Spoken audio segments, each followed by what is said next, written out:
artist Shanice Smith, masks weren't always a source of creativity. As a child, she was terrified of them. When I was younger, I was very much afraid of masks in Carnival. But that fear transformed into fascination as she pursued her undergraduate studies at UWI, first in Carnival Studies and later in Visual Arts. A course on critical readings introduced her to the cultural significance of masks, particularly their role in honoring ancestors and preserving heritage. So since then, that would have been around 2015. So since then, every year I've just been experimenting, trying to get the proper technique.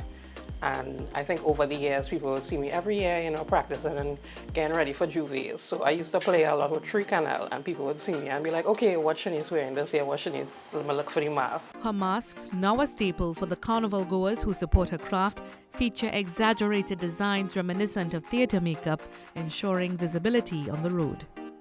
But perfecting her craft took years of trial and error. Initially using papier-mâché, she later switched to lightweight materials like wobbler, a thermoplastic popular in cosplay and costume design, to improve durability and detail. It's manipulated on the mold after being heated.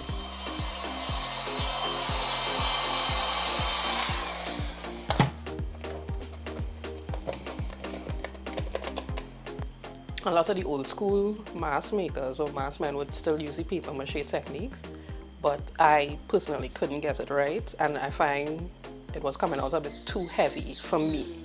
So these masks are actually very light. Somebody asked me the other day, is it light because it looks heavy? I don't know how, and I was like, maybe I'm too close to the sun that I don't notice it. So I need to start showing people that it's actually very lightweight. Beyond technique, Shanice believes masks enhance the carnival experience by offering a sense of freedom. Inspired by Trinbagonian and African traditions, her masks align with the historical role of masquerade in cultural expression. I think to some extent masks give you a sense of freedom. Because, so like last year, Wendell Manwaran from Carnival spoke about how we move from look me there to look at me. And when you wear the mask, it kind of gives you that same look me, as opposed to look at me, and I'm looking nice, and I'm trying to make sure I do certain things that, in case somebody take a picture or a video. Each year, a different mold sculpted by her is used to create the masks. So for this year in particular, when I made this mold, the expression, the mouth is a expression my sister and I do all the time to each other playing. And then when I made it, it looked so scary.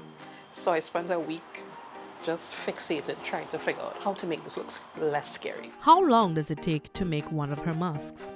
So from start to finish, once I have the mold, I did kind of roughly time myself, and it took a full day to make one mask and then paint it. It takes a day proper to make a full mask, from pulling it from the mold to painting it, decorating it.